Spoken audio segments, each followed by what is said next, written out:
사도행전 10장. 가이사랴에 고넬료라 하는 사람이 있으니 이달리아 부대라 하는 군대의 백부장이라. 그가 경건하여 온 집안과 더불어 하나님을 경외하며 백성을 많이 구제하고 하나님께 항상 기도하더니 하루는 제9시쯤이 되어 환상 중에 밝히 봄에 하나님의 사자가 들어와 이르되 고넬료야 하니 고넬료가 주목하여 보고 두려워 이르되 주여 무슨 일이니이까. 천사가 이르되 네 기도와 구제가 하나님 앞에 상달되어 기억하신 바가 되었으니 네가 지금 사람들을 요바에 보내어 베드로라 하는 시몬을 청하라. 그는 무두장이 시몬의 집에 유숙하니 그 집은 해변에 있다 하더라. 마침 말하던 천사가 떠나매 고넬료가 집안 하인 둘과 부하 가운데 경건한 사람 하나를 불러 이 일을 다 이루고 요바로 보내니라. 이튿날 그들이 길을 가다가 그 성에 가까이 갔을 때에 베드로가 기도하려고 지붕에 올라가니 그 시각은 제6시더라.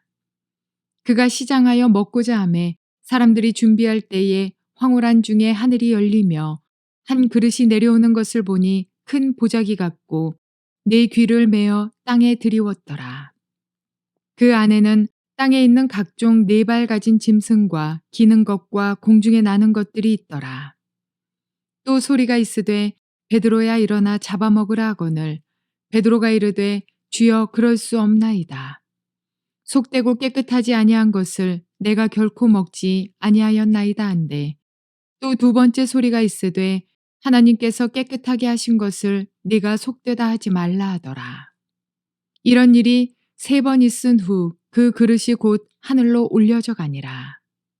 베드로가 본 바 환상이 무슨 뜻인지 속으로 의아해하더니 마침 고넬료가 보낸 사람들이 시몬의 집을 찾아 문 밖에 서서 불러 묻되 베드로라 하는 시몬이 여기 유숙하거냐 하거늘 베드로가 그 환상에 대하여 생각할 때에 성령께서 그에게 말씀하시되 두 사람이 너를 찾으니 일어나 내려가 의심하지 말고 함께 가라. 내가 그들을 보내었느니라 하시니 베드로가 내려가 그 사람들을 보고 이르되 내가 곧 너희가 찾는 사람인데 너희가 무슨 일로 왔느냐. 그들이 대답하되 백부장 고넬료는 의인이요 하나님을 경외하는 사람이라. 유대 온 족속이 칭찬하더니 그가 거룩한 천사의 지시를 받아 당신을 그 집으로 청하여 말을 들으려 하느니라 한데 베드로가 불러들여 유숙하게 하니라. 이튿날 일어나 그들과 함께 갈새 요바에서 온 어떤 형제들도 함께 가니라. 이튿날 가이사랴에 들어가니 고넬료가 그의 친척과 가까운 친구들을 모아 기다리더니 마침 베드로가 들어올 때에 고넬료가 맞아 발 앞에 엎드려 절하니 베드로가 일으켜 이르되 일어서라. 나도 사람이라 하고 더불어 말하며 들어가 여러 사람이 모인 것을 보고 이르되 유대인으로서 이방인과 교제하며 가까이 하는 것이 위법인 줄은 너희도 알거니와 하나님께서 내게 지시하사 아무도 속되다 하거나 깨끗하지 않다 하지 말라 하시기로 부름을 사양하지 아니하고 왔노라. 묻노니 무슨 일로 나를 불렀느냐. 고넬료가 이르되 내가 나흘 전 이맘때까지 내 집에서 제9시 기도를 하는데 갑자기 한 사람이 빛난 옷을 입고 내 앞에 서서 말하되 고넬료야 하나님이 내 기도를 들으시고 내 구제를 기억하셨으니 사람을 요바에 보내어 베드로라 하는 시몬을 청하라. 그가 바닷가 무두장이 시몬의 집에 유숙하느니라 하시기로 내가 곧 당신에게 사람을 보내었는데 오셨으니 잘하였나이다. 이제 우리는 주께서 당신에게 명하신 모든 것을 듣고자 하여 다 하나님 앞에 있나이다. 베드로가 입을 열어 말하되 내가 참으로 하나님은 사람의 외모를 보지 아니하시고 각 나라 중 하나님을 경외하며 의를 행하는 사람은 다 받으시는 줄 깨달았도다. 만유의 주 되신 예수 그리스도로 말미암아 화평의 복음을 전하사 이스라엘 자손들에게 보내신 말씀 곧 요한이 그 세례를 반포한 후에 갈릴리에서 시작하여 온 유대에 두루 전파된 그것을 너희도 알거니와 하나님이 나사렛 예수에게 성령과 능력을 기름 붓듯 하셨음에 그가 두루 다니시며 선한 일을 행하시고 마귀에게 눌린 모든 사람을 고치셨으니 이는 하나님이 함께 하셨음이라. 우리는 유대인의 땅과 예루살렘에서 그가 행하신 모든 일의 증인이라. 그를 그들이 나무에 달아 죽였으나 하나님이 사흘 만에 다시 살리사 나타내시되 모든 백성에게 하신 것이 아니요 오직 미리 택하신 증인 곧 죽은 자 가운데서 부활하신 후 그를 모시고 음식을 먹은 우리에게 하신 것이라. 우리에게 명하사 백성에게 전도하되 하나님이 살아있는 자와 죽은 자의 재판장으로 정하신 자가 곧 이 사람인 것을 증언하게 하셨고 그에 대하여 모든 선지자도 증언하되 그를 믿는 사람들이 다 그 이름을 힘입어 죄사함을 받는다 하였느니라. 베드로가 이 말을 할 때에 성령이 말씀 듣는 모든 사람에게 내려오시니 베드로와 함께 온 할례 받은 신자들이 이방인들에게도 성령 부어 주심으로 말미암아 놀라니 이는 방언을 말하며 하나님 높임을 들음이러라. 이에 베드로가 이르되 이 사람들이 우리와 같이 성령을 받았으니 누가 능히 물로 세례 베품을 금하리요 하고 명하여 예수 그리스도의 이름으로 세례를 베풀라 하니라. 그들이 베드로에게 며칠 더 머물기를 청하니라. 좋은 날입니다. 성령님께서 오늘도 여러분의 심령 가운데 깊은 평안과 큰 확신 주시기를 주님의 이름으로 축복하여 드립니다.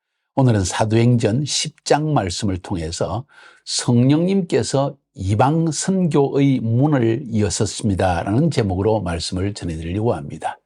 앞에서도 언급해 드린 것처럼 사도들은, 12사도들은 히브리파 유대인들이었고 그들의 관념 속에 이 예수 그리스도의 구원의 복음은 이스라엘 민족만을 위한 것이라는 생각으로 가득 차 있었습니다. 그래서 이 복음이 이방인에게 전파되어야 한다는 사실은 정말 그들에게는 상상할 수 없는 그런 생각이었습니다.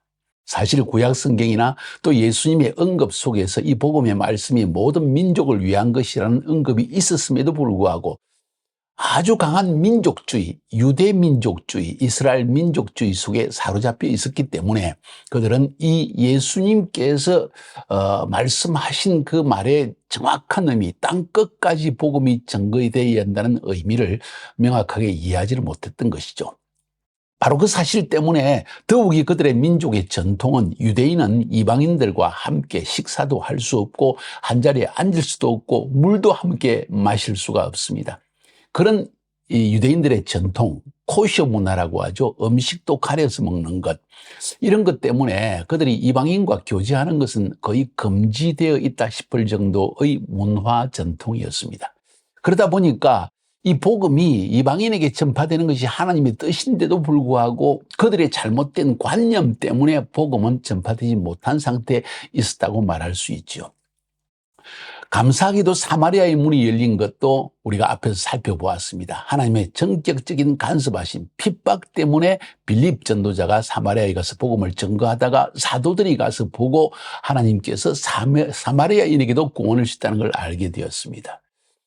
이제 또 사도 바울을 하나님이 사울을 택하여 바울로 만드시고 그에게 이방인을 위하여서 이 복음을 전거할 자로 세웠다는 이야기도 들었지만 베드로는 아직 여기에 대해서 명확한 확신이 없습니다. 그래서 12제자 가운데에서도 수장, 가장 우두머리에 속하는 그러한 사도인 베드로에게 하나님께서 전격적인 신적인 방법으로 이방인에게 복음을 전거하는 것이 필요하다는 것을 가르쳐 주는 것이 오늘 10장의 내용입니다.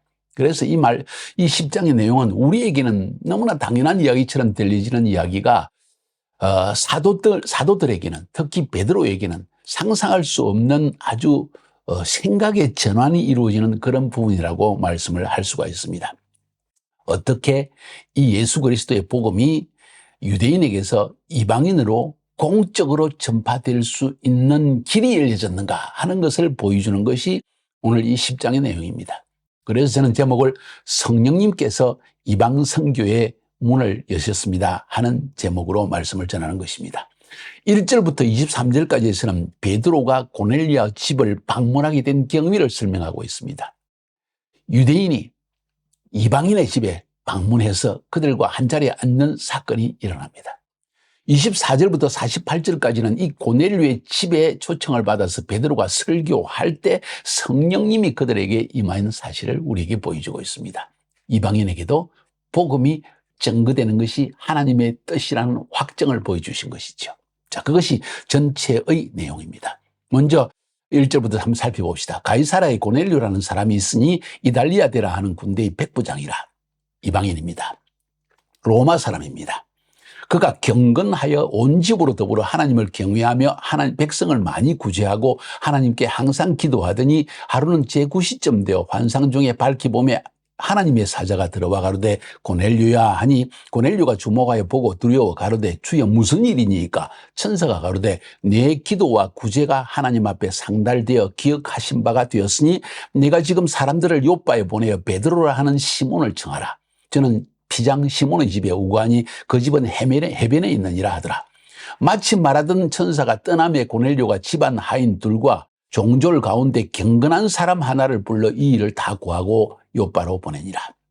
이야기의 서두에서 지금 고넬료가 천사의 방문을 받고 베드로를 초청하라는 이야기를 듣게 되어집니다. 여기서 특징적인 것은 무엇인가니 왜 하나님께서 이방인 이 백부장 고넬료에게 천사를 보내셨는가, 하나님의 사자를 보내서 베드로와의 연결을 허락하셨는가 하는 사실을 아는 것이 중요합니다.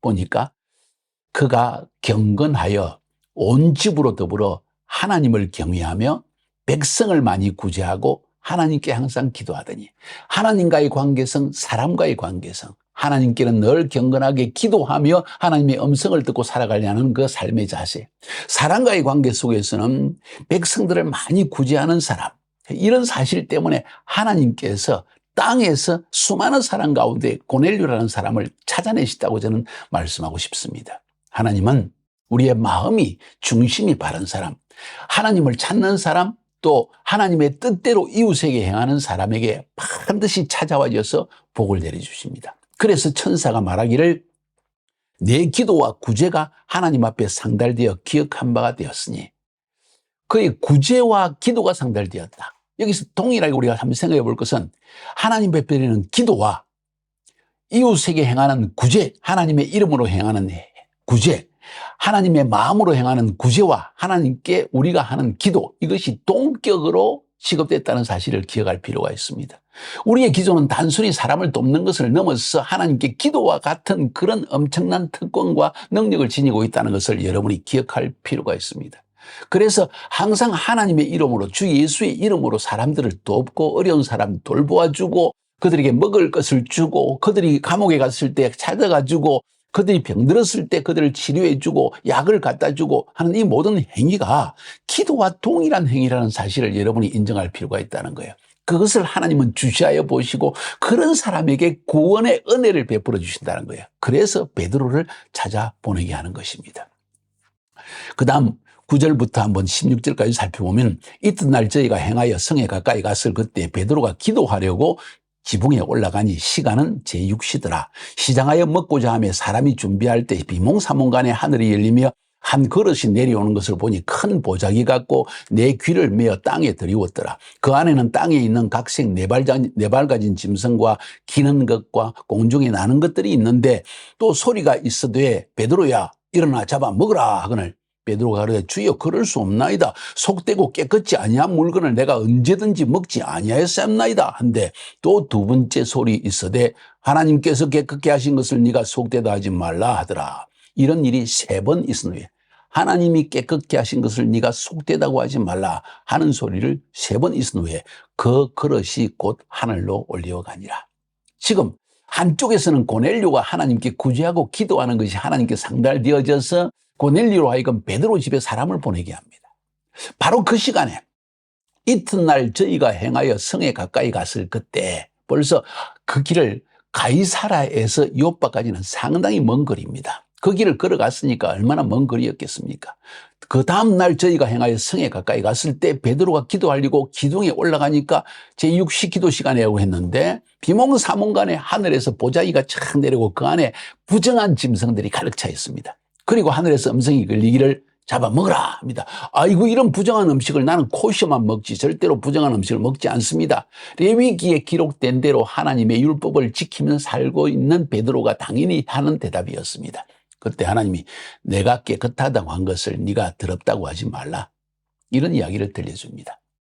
놀라운 사건이 그에게 일어난 것입니다. 자, 여기서 계속해서 한번 살펴봅시다. 17절부터 베드로가 본 바 환상이 무슨 뜻인지 속으로 의심하더니 마침 고넬료에 보낸 사람이 시몬의 집을 찾아 문 밖에 서서 불러 묻되 베드로라 하는 시몬이 여기 우거하느냐 하거늘 베드로가 그 환상에 대하여 생각할 때 성령께서 저에게 말씀하시되 두 사람이 너를 찾으니 일어나 내려가 의심하지 말고 중요한 것은 여기서 의심치 말고 함께 가라. 내가 저희를 보냈느니라. 하나님이 이방인들을 보냈으니 저들과 함께 가라. 베드로로서는 상당히 꺼리끼는 일이었습니다. 이방인을 따라가라, 이방인의 집으로 가라 하는 것 자체가 도저히 왜 하나님이 이런 말씀을 하실까 생각할 수 있겠죠. 베드로가 내려가 그 사람들을 보고 가로되 내가 곧 너희의 찾는 사람이니 너희가 무슨 일로 왔느냐? 저희가 대답하되 백부장 고넬료는 의인이요 하나님을 경외하는 자라 유다 온 족속이 칭찬하더니 저가 거룩한 천사의 지시를 받아 너를 그 집으로 청하여 말을 들으려 하느니라 한데 베드로가 불러들여 유숙하게 하고 이튿날 일어나 저희와 함께 갈새 요빠 두어 형제도 같이 가느니라. 신적인 만남이 일어났습니다. 이 신적인 만남의 가장 중요한 하나님의 목적, 왜 하나님이 이런 신적인 만남을 주선하셨는가 한번 생각해 보십시오. 가이사랴에서는 백부장 고넬료가 기도 시간에 기도할 때 천사가 방문해 가지고 베드로에게 사람을 보내라고 하고 베드로는 요빠에서 다락방에서 기도할 때 기도 시간에 기도할 때 하늘에서 보자기를 내려와서 부정한 짐승을 잡아먹으라.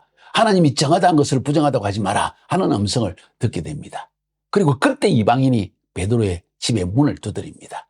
그리고 고넬료의 초청을 베드로에게 전달합니다. 이 이야기를 듣는 순간 베드로에게 무슨 생각이 들었을까요? 부정한 이방인들이 찾아왔는데 하나님이 말씀하시기를 하나님이 정하다 하신 것을 부정하다 하지 마라.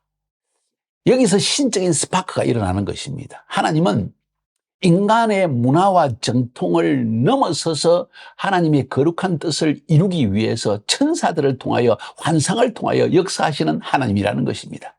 그런데 오늘 여기에서 본문에서 볼 수 있는 중요한 내용이 뭔지 아십니까? 이 천사의 만남과 환상이 일어난 시간이 중요합니다. 언제입니까? 성경에 보니까 고넬료는 제6시 기도 시간에 올라가서 기도했고 베드로는 제9시 기도 시간에 올라가서 기도했다고 했습니다. 자, 6시, 9시를 내려놓고 중요한 것은 기도 시간에 정한 기도 시간에 그들이 나가서 기도했다는 사실이죠. 사랑하는 여러분, 기도 시간에 하나님은 우리의 기도를 들어주십니다. 기도 시간에 하나님은 천사를 보내십니다. 기도 시간에 하나님은 환상을 보여주십니다. 기도 시간에 하나님이 정하신 카이로스적인 만남이 이루어지는 것입니다. 얼마나 중요한 일인지 모릅니다. 우리의 기도 시간, 그것도 정한 기도 시간. 저는 이렇게 표현을 합니다. 우리가 시간을 정해놓고 하나님 앞에 나가서 기도할 때 그 기도 시간에 하나님의 천사가 우리의 기도 소리를 하나님께 가지고 올라가기 위해서 그 기도 시간과 그 장소에 우리를 기다리고 있다. 저는 종종 주일 예배를 드릴 때마다 마이크를 들고 단 밑으로 내려가서 성도들이 앉는 자리를 왔다 갔다 하는 경우가 많거든요. 근데 놀라운 사실은요. 우리 성도들이 성전에 딱 들어와서 앉으면 꼭 자기가 앉던 자리에 앉는 경향이 있습니다. 여러분 왜 그런지 아십니까? 그냥 그 자리가 좋아서 그럴 수도 있겠지요. 그런데 그들이 뭔가에 이끌려간다는 사실을 여러분 알아야만 합니다. 천사의 이끌림을 받아서 그 자리에서 그렇게 기도하는 그 사람의 기도를 천사는 지금 기다리고 있다는 것입니다. 하나님께 가져가기 위해서. 저는 이렇게까지 좀 강조하고 싶습니다. 얼마나 우리의 기도를 정해놓고 하는 기도 시간과 그리고 우리가 기도하는 장소조차도 하나님이 얼마나 귀중히 보시는가 하는 사실을 저는 여러분에게 말씀드리는 것이죠.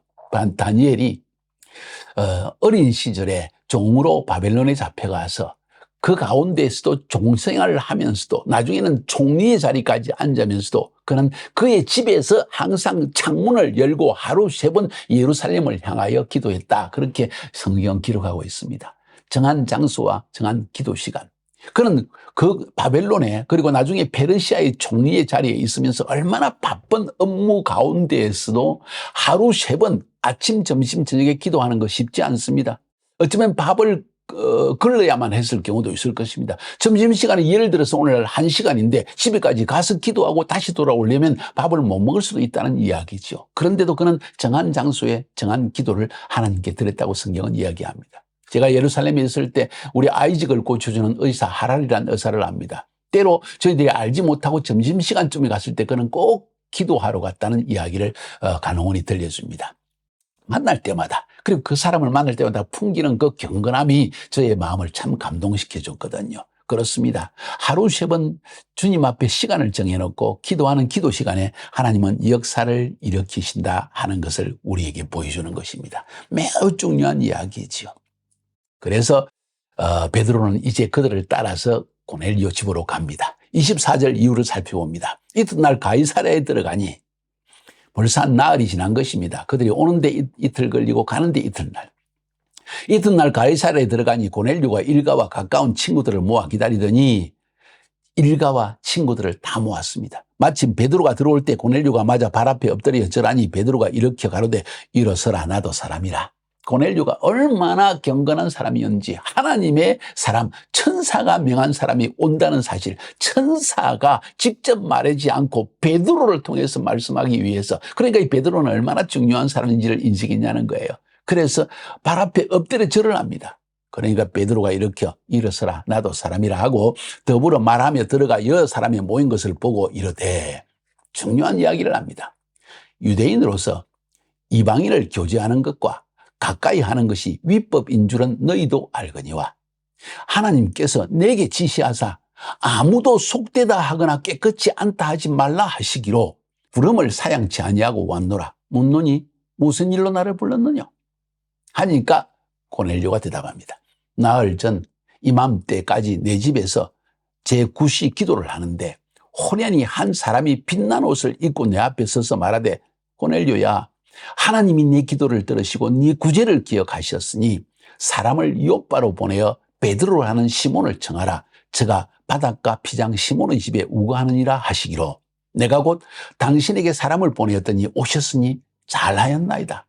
이제 우리는 주께서 당신에게 명하신 모든 것을 듣고자 하여 다 하나님 앞에 있나이다. 이런 이야기를 하는 거예요. 신적인 만남이 아주 자연스럽게 이루어집니다. 하나님의 일이 이루어질 때는 항상 신적인 이 간섭을 통해서 전통과 우리의 문화를 넘어선 어떤 자연스러운 만남이 이루어진다는 것을 여러분이 종종 경험하게 될 것입니다. 이게 바로 신적인 만남이라는 거예요. 디바인 미팅이죠. 그래서 베드로는 설교를 합니다. 이 베드로의 설교를 한번 쫙 들어보십시오. 어려운 것이 전혀 없습니다. 이방인에게 하는 설교입니다. 상황에 맞는, 구약 성경을 잘 알고 있는, 메시아에 대해서 많이 연구한 유대인들에게 하는 설교가 아니라 이방인들에게 하는 설교입니다. 베드로가 입을 열어 가로되, 내가 참으로 하나님은 사람의 외모를 취하지 아니하시고 각 나라 중 하나님을 경외하며 의를 행하는 사람은 하나님이 받으시는 줄 깨달았도다. 이 베드로의 마음에 딱 고넬료를 만나고 그 고넬료에 대한 이야기를 들으면서, 하나님은 지금 사람의 얼굴을 보고 유대인이다 이방인이다를 따지지 아니하시고 그 마음의 중심이 하나님을 경외하는 자, 하나님의 의를 행하는 자, 구제를 행하는 자를 하나님이 받으시는구나 하는 것을 깨달았다고 그의 솔직한 마음을 이야기합니다. 만유의 주 되신 예수 그리스도로 말미암아 화평의 복음을 전하사 이스라엘 자손들에게 보내신 말씀, 곧 요한이 그 세례를 반포한 후에 갈릴리에서 시작되어 온 유대에 두루 전파된 그것을 너희도 알거니와 너희들도 그 소식을 잘 알고 있지 않느냐. 하나님이 나사렛 예수에게 성령과 능력을 기름 붓듯 하셨음에 저가 두루 다니시며 착한 일을 행하시고 마귀에게 눌린 모든 자를 고치셨으니 이는 하나님이 함께 하셨습니다. 예수, 그분은 하나님이 함께 하셨고 바로 그분을 통해서 하나님만이 할 수 있는 놀라운 일들이 성령의 능력으로 일어났다는 이야기를 합니다. 우리는 유대인의 땅과 예루살렘에서 그의 행하신 모든 일의 증인이라.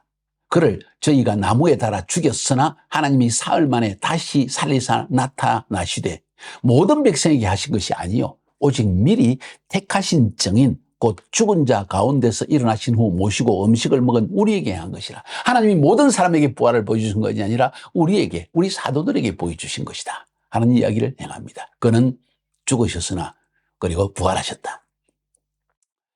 우리를 명하여 백성에게 전도하되 하나님이 산자와 죽은 자의 재판장으로 정하신 자가 곧 이 사람인 것을 증거하게 하셨고, 다시 말해 그는 심판자로 오실 분이라는 것을, 그가 세상을 심판하실 것이라는 말씀을 하고 있습니다.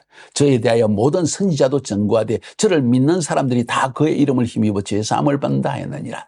다시 말해서 그 예수를 믿음으로 우리는 죄 사함을 받게 된다는 이 복음의 중요한 핵심 이야기를 이방인에게 던집니다. 베드로가 이 말을 할 때 성령이 말씀 듣는 모든 사람에게 내려오시니, 성령이 말씀 듣는 모든 사람에게 내려오시니, 베드로와 함께 온 할례 받은 신자들이 이방인들에게도 성령 부어주심을 인하여 놀라니 이는 방언을 말하며 하나님 높임을 들음이라. 성령이 어떻게 임했다고요? 말씀을 전하는 중에, 설교 중에. 저는 이것을 제일 좋아합니다. 일부러 안수하고 억지로 성령 받게 방언하게 하는 그것보다도 말씀을 전할 때 성령님께서 직접 확정하면서 부어지시는, 이것을 저는 가장 기뻐하고, 또 실제로 제가 복음을 전가할 때마다 이런 일들이, 이런 컨퍼런스를 통해서도 이렇게 성령님이 임하는 걸 저는 가장 많이 보았습니다. 그건 그걸 기대하시기 바랍니다. 다시 말해서 말씀을 듣고 있는 중에 성령님이 임하였는데 방언을 말하고 하나님 높임을 들으므라. 방언을 말하면서 하나님을 찬양하는 기쁨이 넘치는 것을 보았다는 것이죠. 이에 베드로가 명하되 이 사람들이 우리와 같이 성령을 받았으니 누가 능히 물로 세례 줌을 그 말이요. 성령 세례 받았는데 물 세례를 왜 못 주겠느냐 하고 명하여 예수 그리스도의 이름으로 세례를 주라 하니라. 저희가 베드로에게 수일 더 유하기를 청하니라. 베드로의 설교 내용 너무 단순합니다. 하나님은 사람을 외모로 보지 않고 마음의 중심이 하나님의 뜻을 따라 행하고 하나님을 경외하는 자를 하나님은 받아주신다. 예수는 하나님이 세상과 화목하기 위해서 보내주신 우리의 구세주이시다. 그는 십자가에 죽으셨으나 부활하셨다. 그는 세상의 심판자로 다시 오실 것이다. 이 예수를 믿음으로 제사함을 받는다. 아주 단순한 복음의 메시지이죠. 사랑하는 여러분, 여러분도 저도 누구나 이 메시지를 할 수 있습니다.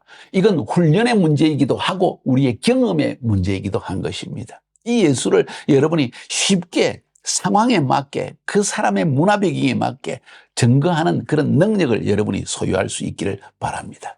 이 베드로의 설교의 효과가 무엇입니까? 설교 중에 방언이 임하였다는 것이죠. 하나님의 높임 그리고 성령이 임함으로 말하면 방언 말하고 하나님을 찬양하는 기쁨이 충만한 역사가 일어나서 그들에게 세례를 주었다는 것입니다. 이 10장 전체를 통해서 하나님이 주시는 교훈이 무엇입니까? 이방인 선교의 문을 성령님이 여셨다는 것이죠.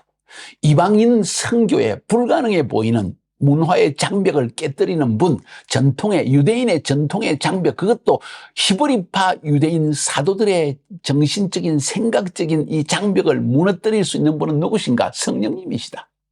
고넬료로 하여금 베드로를 만날 수 있는, 이방인이 유대인과 한자리에 앉을 수 있는 이런 장을 여신 분이 누구냐? 성령님이시다. 선교의 이니시아티브는 하나님이 쥐고 있다는 것이죠.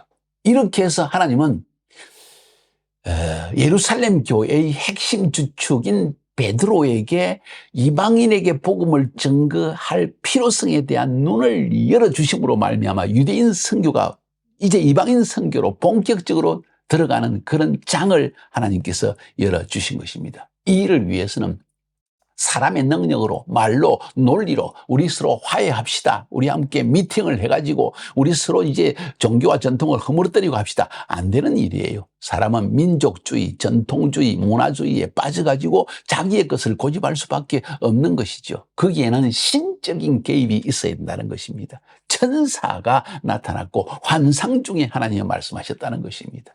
중요한 것은 10장에서 성령님이 이방 선교의 문을 여셨다는 것입니다. 우리도 새로운 문화권의 복음을 증거할 때 하나님이 문을 여시는 계기를 만들어내실 것입니다. 이것을 위해서 기도하시기 바랍니다. 승리합시다.